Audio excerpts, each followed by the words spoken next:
Çfarë ndodh me organizmin në qoftë se hani një thelpi hudhër në darkë, mësojeni tani. Që në lashtësi, hudhra ka qenë aleate e njerëzimit kundër shumë sëmundjeve. Ajo ndihmon në mirëmbajtjen e funksionimit dhe shëndetit të zemrës. Hudhra pakson gjasat e shfaqjes së tumoreve dhe lufton infeksionet. Vlerat më të mira hudhra i ofron nëse konsumohet e gjallë, sepse gatimi tjetërson të gjithë përbërësit mirëbërës të kësaj bime. Koha më e mirë për të ngrënë hudhrën. Ekspertët thonë se koha më e mirë për të ngrënë hudhrën është përpara se të flini ose herët në mëngjes, kur bakteret në stomak janë në gjendje të brisht. Çfarë ndodh në organizëm nëse hani hudhër në mbrëmje? Përfitimet e konsumimit të hudhrës në mbrëmje janë të listuara në këtë video. Detox për mëlçin. Hudhra mund ta shtypni atë dhe më pas ta konsumoni në mbrëmje. Kështu, ajo do të çlirojë enzimat që luftojnë qelizat kancerogjene, toksinat dhe bakteret.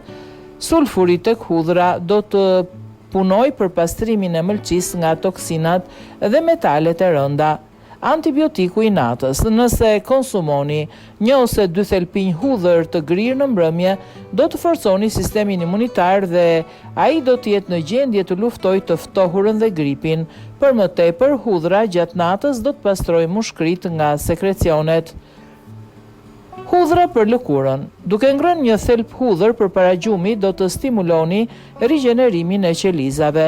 Ekspertët thonë se hudhra do të luftojë bakteret që shkaktojnë akne dhe do të mbajë lëkurën më të pastër. Kolesteroli ulët. Hudhra e mban zemrën të shëndetshme. Ajo ul kolesterolin duke mbajtur larg sëmundjet. Ngrënia e 1 ose 2 thelpinjve hudhër në mbrëmje mban kolesterolin në nivele të mira dhe përmirëson qarkullimin e enëve të gjakut. I bën mirë kyçeve. Konsumimi i hudhrës në mbrëmje i bën mirë kyçeve të prekura nga artriti, sepse ajo lufton inflamacionin dhe zbut dhimbjet.